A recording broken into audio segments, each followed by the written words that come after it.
ये एक्सरसाइज जो है हमारे पास 11C हम डिस्कस कर रहे हैं। इसमें बेसिकली हमारा topic this is trigonometric ratios, और ट्रिग्नोमेट्रिक रेशियोज में हमने पहले डिस्कस किया हुआ है कि हमारे पास तीन फार्मूला होते हैं। Sine A that is perpendicular over hypotenuse, cos A base over hypotenuse, और जब हम टेन की बात करते हैं तो टेन जो होगा that is ten A perpendicular over base.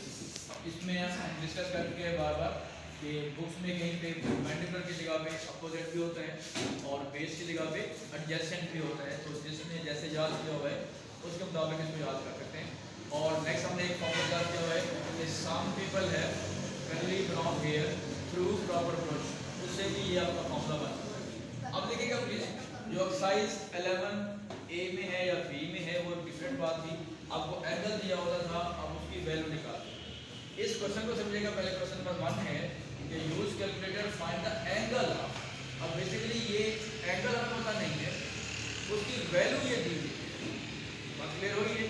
Angle हमें पता नहीं है लेकिन उसकी जो वैल्यू है वो आपको दी हुई है 0.527। अब बेटा एंगल कैसे निकालेंगे? अब हम लिखेंगे a is equal to, sine को जब हम उधर ले जाते हैं तो बेसिकली यूं आप कह सकते हैं कि ये मल्टीप्लाई हो रहा है समझाने के लिए, लेकिन जब हम उसको उधर साइड पर ले जाएंगे तो बेसिकली ये लिखेंगे साइन इनवर्स 0.527। क्या कह रहे हैं जरा? साइन इनवर्स, या इसको आप इनवर्स साइन भी पढ़ते हैं, ठीक है? साइन इनवर्स बाद में इसको पढ़ रहे हैं साइन -1 भी पढ़ना, ठीक है? Sine inverse this one. अब आपने करना क्या है? प्लीज कैलकुलेटर को यूज कीजिएगा। पहले आप अपने कैलकुलेटर पे शिफ्ट प्रेस करेंगे, शिफ्ट के बाद आप साइन प्रेस करेंगे और उसके बाद आपके ऊपर ये साइन खुद का सिंबल आ जाएगी और फिर आप लिखेंगे 0.527। तो आपका आंसर आ रहा है जी 31.8 डिग्री, ठीक है जी? ये बेटा आपका बेसिकली यूज समझ लीजिए आपका आंसर आ गया। इसको चेक करने के लिए आप यूं भी कर सकते हैं कि साइन 31.8 डिग्री लेंगे तो आपका एफ की वैल्यू ये आ जाएगी। सिमिलरली जब हम कॉस की बात करेंगे, अब मैं क्विकली कर रहा हूँ कि कॉस को उधर ले जाएंगे, b is equal to cos inverse 0.725। तो बिल्कुल सेम प्रोसेस करेंगे कि कॉस का आप आंसर लिखेंगे, जब कॉस करेंगे और उसके बाद आपका जो आंसर आ रहा है वो आपके पास है 43.5 डिग्री। तो angle b is equal to 43.5। और नेक्स्ट वाला प्लीज देखिएगा, की हम बात कर रहे हैं तो c is equal to tan inverse उधर ले जाएगा तो tan इनवर्स tan भी कर सकते हैं 2.56। तो इसका जो आपके पास आंसर आ रहा है 68.7 डिग्री, ठीक है ना? ये वो समझने जो पहला क्वेश्चन है वो उसने आपको एक प्रैक्टिस करवाई है कि how can you find the calculate the angle of that. एक देख लीजिएगा प्लीज, उसके बाद आप इसको सारा कंप्लीट कर लीजिएगा। यहाँ मैंने दो बार सेलेक्ट किए हैं।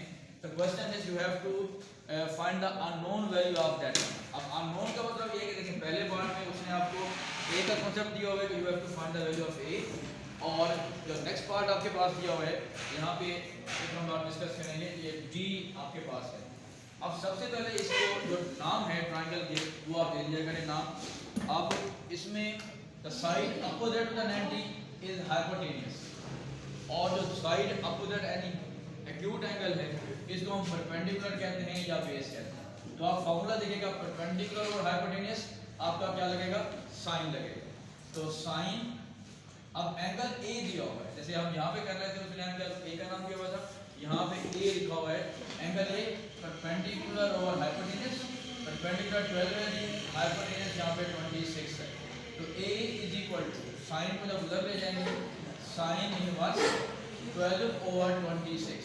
अब बेटा क्या करेंगे, जिसके पास कन्वर्टर है जो बच्चों के पास, शिफ्ट प्रेस करेंगे, उसके बाद आप साइन प्रेस करेंगे और ब्रैकेट यूज करेंगे और 12 डिवाइडेड बाई 26 और ब्रैकेट क्लोज कर दें और उसके बाद इक्वल पे प्रेस करेंगे तो द आंसर विल बी 27.48 है।